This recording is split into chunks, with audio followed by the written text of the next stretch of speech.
happened, mate? Just guys choked into Super. In the handball comp, yeah. I think it was a distance thing, and their target's quite low. We get in trouble for handballing at the feet, so we're not used to handballing at that sort of range. But the boys were good. I think they'd said they'd never handballed before, but I don't believe it. Definitely not. Yeah. This weekend, Essendon. What do you make of them this season? They've had some great wins, but they've also had some poor performances. How do you approach them? We're going to approach them the same as every team. I think they've had some good wins, like you said, but the competition's quite open. You know, say Geelong lost on the weekend to Collingwood, and Sydney haven't been travelling too well either. But everyone's been winning and losing at different stages, and I don't think we can take Essendon lightly at all. They've got some fantastic players, and Joe Danaher's in great form, and it'll be a good contest for us. Just on Joe Danaher, all the talk in Melbourne this week's been about his kicking, about whether he needs to fix it or change it. How do you see that from a defender's point of view with guys?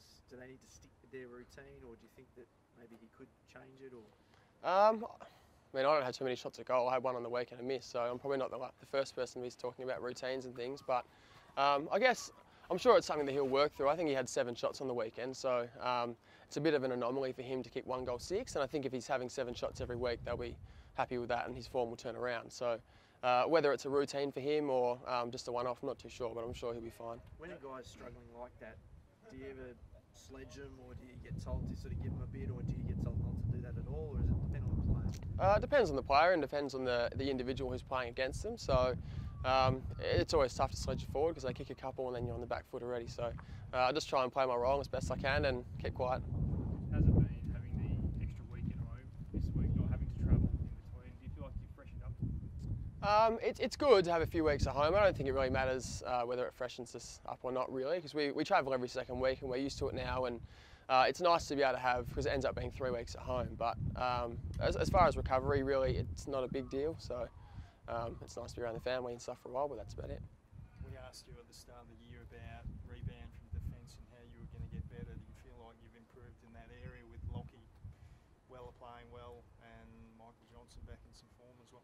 I think we have. I think we're moving the ball out of our D50 a bit quicker at least. Lockie Weller's been a big contributor with that, and obviously Michael Johnson's been in good form too. So I think we're making some good steps forward. We're not 100% perfect just yet, but I think we're definitely improving, yeah. You drifted forward a bit near the end of the last game. Is that something that's going to happen a bit more this year, or how do you see that? I don't think so. I think it was just for the end of the game we switched a few guys around, and Griffin Logue had a go playing on Josh Kennedy, and Tommy Sheridan played on LaCroix for a while. I think it was just something that Ross wanted to do and give the boys a bit of learning down back and just switch some positions around a bit.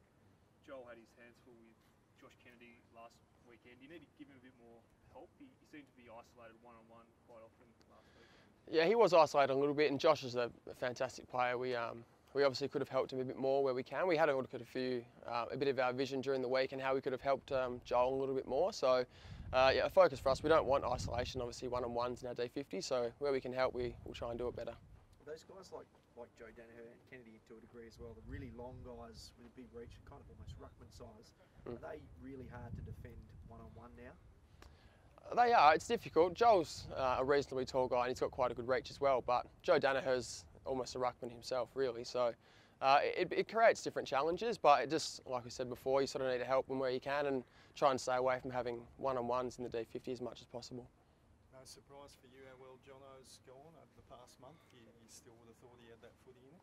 Michael Johnson, yeah, I really rate Jono. Obviously, I spend a lot of time with him playing as a defender, and we do our meetings and things together too. So I've got no doubt that he's capable of good footy still, and it's good that he's sort of showing it now the last few weeks especially.